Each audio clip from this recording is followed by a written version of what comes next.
It's almost done. And I'm reading from it because it is, I was thinking about this, it is essentially a book about why there are words and why there is art, and how even time can't break the connections that they make for us. So this novel is called The Fayum Portraits, and it's got two parallel narratives. One is set in 70 AD in Roman-occupied Egypt, and that's a time of war and political upheaval. And at that moment, a young mother had her portrait painted in preparation for her death. And she also has her baby daughter's portrait painted at the same time. And these portraits, if you're not familiar with them, they're called the Fayum portraits because that's the area of Egypt where they were found in the 19th century. They're not like what you expect Egyptian art to look like, not that stylized King Tut kind of art. These are very realistic portraits of people you feel like you would recognize on the street. And they were only done for about 300 years until the rise of Christianity. And they were done so that they were to memorialize individual lives and to give the spirit of those people a chance to attain immortality. If all of the various parts of their spirit could find them again, they would be immortal. But the interesting thing is that these portraits were never expected to be seen. They were put on the mummies, and then they were buried. And they were not intended to ever be seen by anyone again. So it's a complete fluke that we see them now.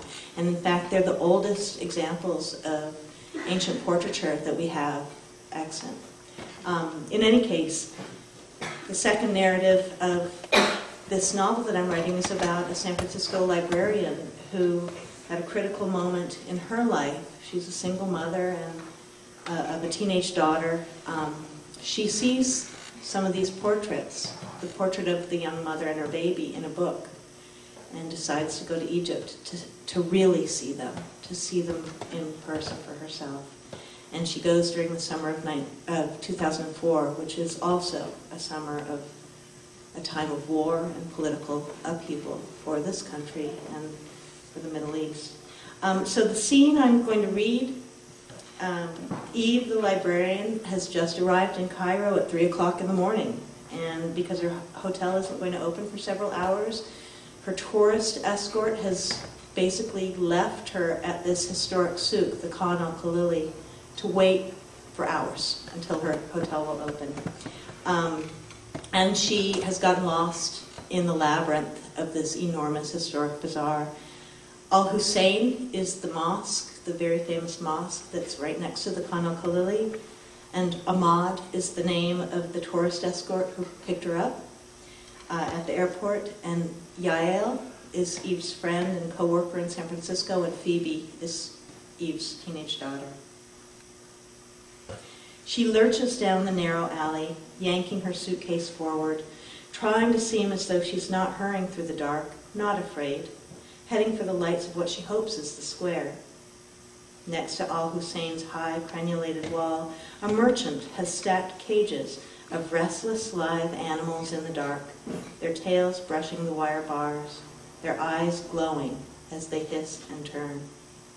Draped over lines tied against the wall are animal hides and furs, and atop the cages, more animals, taxidermied, stiffly posed and grimacing, their glass eyes soulless. Eve has no idea what any of them were or what they might have been. "Madam, you like?" The merchant beckons, gripping her elbow as she tries to pass and running the fingers of his other hand through the fur of a hide. Tawny, long-legged and small, it had been some kind of antelope or deer, maybe. "Very rare," the merchant says under his breath, stroking the dense, snapped fur. "Dorcas gazelle," he says, almost whispering, a finger held conspiratorially to his lips. Eve feels his warm, tobacco-pungent breath on her face. He has her by the arm. She does not want to be uncivil.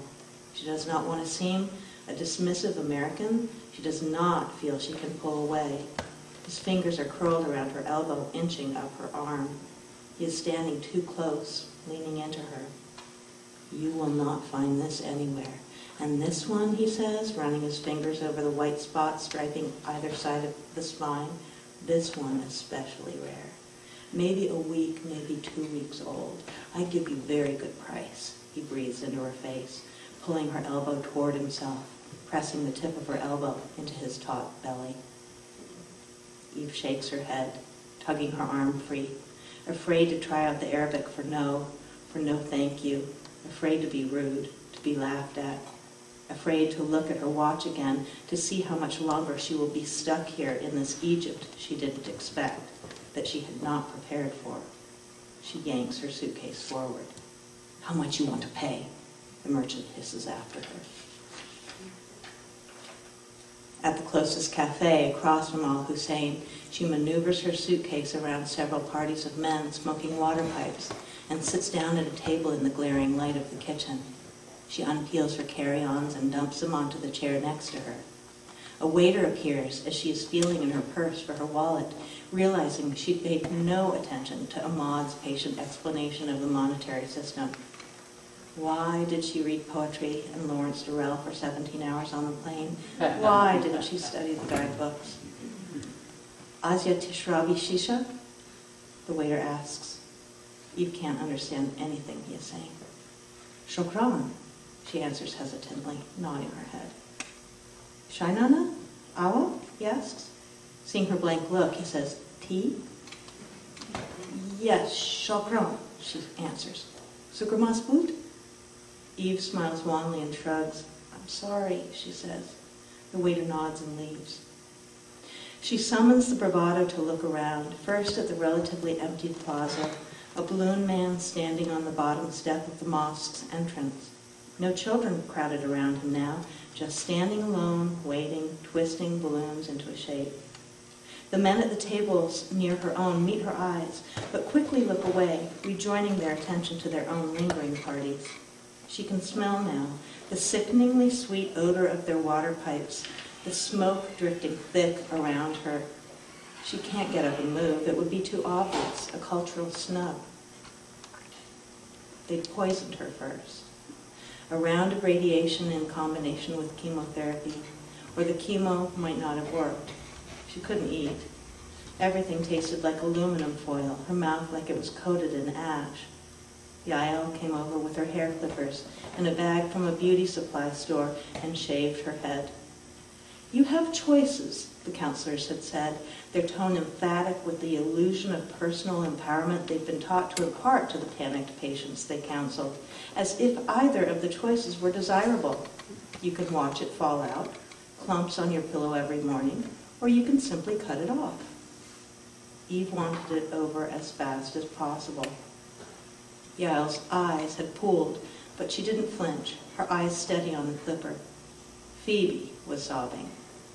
Everyone was crying but Eve, who stared into the mirror at the inch-wide swaths of her hair falling away in winding coils. For a while, she fooled herself, thinking that would be it. It would be over. She wouldn't have to have the surgery, or maybe only part of it. She'd just turned 40. She'd sacrificed her hair, her long brown curls that framed her face with faint wisps of gold in summer, the one physical attribute she was vain about. She'd given them up. She'd get to keep something. But that was irrational, a fantasy. Her ovaries were already dead from the radiation. They took it all. They got it all. That's what the doctors kept saying, their relief undisguised. But that was it. The point where negotiation, however senseless, broke down. They'd taken it all. They'd left her with nothing. After the surgery, she was so flat she couldn't get out of bed for weeks. Every day after school, whichever 8th grade mom was driving Phoebe home would stop by the smoothie shop on the way. Eve said it was the thing that sounded most appealing, something cool, but really it was all she could keep down. One of the mothers told her later of the afternoon they watched the smoothie guy turn his face away from the blender to sneeze, then wipe his nose on the back of his hand and continue to jiggle the blender. When he poured the smoothie into a cup and slid it toward Phoebe over the counter, Phoebe leaned toward him, Her face twisted with outrage. "That's for my mother," she'd said in a menacing voice. "You're going to dump that out and you're going to make another one. But first you're going to wash your hands." Shukran, thank you. The first word of the quick lesson in Arabic that Ahmad had given her during the ride into Cairo from the airport. Eve had written down the words and meanings frantically in the dark of the van. No idea how to spell anything, scribbling all over the inside of the cover of her book of Safra. La'a, no. Aywa or na'am, yes. Min fadalak, please, if talking to a man. Min fadalik, if to a woman. La samat, excuse me. Sabah al-khair, good morning. Yom Sait, good day. Anamid asifa, I'm sorry, forgive me. Mamkin tisadini, can you help me? Insha'Allah, God willing. Insha'Allah. Egyptians say it all the time, Ahmad had told her. If you say, see you soon, your friend will say, Insha'Allah. The waiter returns, carrying a water pipe, which he sets on the ground beside Eve's table. It is a gaudy, monstrous thing. 2 feet tall, with a bulbous red blown glass base filigreed with gold designs, an ornate brass pipe stem, and a corded silver hose wound round with blue threads. The waiter holds a small metal tray on which a few chunks of burning charcoal are pulsing white at their edges. He lifts them one by one with a pair of tongs and places them on the brass plate under the foil-lined bowl of the pipe. Shisha. That was the word for water pipe. That's what the waiter had said, Eve realizes. She'd agreed. She'd ordered it. Another waiter comes with a tray, setting down on the table a tiny teaspoon, a small metal bowl of coarsely granulated sugar, and a clear glass of water just past boiling, on the surface of which float whole leaves of fresh mint. He expertly scoops several spoonfuls of sugar into the glass and gives it a quick stir before walking away, tapping the empty tray against his pant leg. The mint swirls around and around in the glass. "Tofa okay?" the first waiter asks. "Okay," Eve says helplessly, again not knowing what she's agreed to. She watches, unable to bring herself to stop him, as the waiter takes a wad of tobacco from a small cardboard box and inserts it into the shisha's clay bowl. Lifting the end of the pipe's corded hose to his mouth, he sucks in his breath and exhales a puff of smoke. Raising his eyebrows, he glances at Eve. It's a demonstration. "Yes, I see. Thank you," Eve says. "Shukran," she adds quickly, hoping he'll go away. But he stands there holding the pipe out to her, waiting. She takes the offered pipe, a limp silver snake with a wooden filter, glancing again at the other tables. There are a few women here and there, but only the men are smoking. How to cover for herself, how to say, "I'm so sorry, I didn't realize. I'm a woman, I have cancer, I can't smoke. Anamid Asifa, I'm so sorry, forgive me." The waiter is waiting. Eve lifts the pipe to her lips and breathes shallowly in, holding the smoke in her mouth. Everything about it is awful. The smoke harsh and cloying, sweet in an acrid, nauseating way. It tastes artificially of apple. Remember the raspberrium, as she liked to call it, raspberry-flavored barium they gave you before CT scans? It was a thin disguise. It didn't fool anyone. Who does she think she is fooling? She is worse at protecting herself than an 8th grader. Good? The waiter asked without a smile. Yes, Eve says, suppressing the need to cough violently. The waiter disappears. She doesn't know how to put the fire out, so she just sets the pipe aside. Fearing that the people at the other tables are watching, amused or offended, she does not know which it will be. She can't resist the urge to look up. No one meets her gaze. The people around her are occupied with their own companions, their own conversation. "Do you want me to join you?" Ahmad had asked before he left her at the curb, squatting in the open van door and looking out at her with concern, one hand wrapped around the safety strap, lifting the other to his throat and starting to loosen his tie. That gesture alone had unnerved her more than the thought of being left by herself. No, No, thank you, chaperone, Eve had answered, standing uneasily on the sidewalk with her suitcase. You're right, she'd said. I'll be fine, she'd said, unconvinced.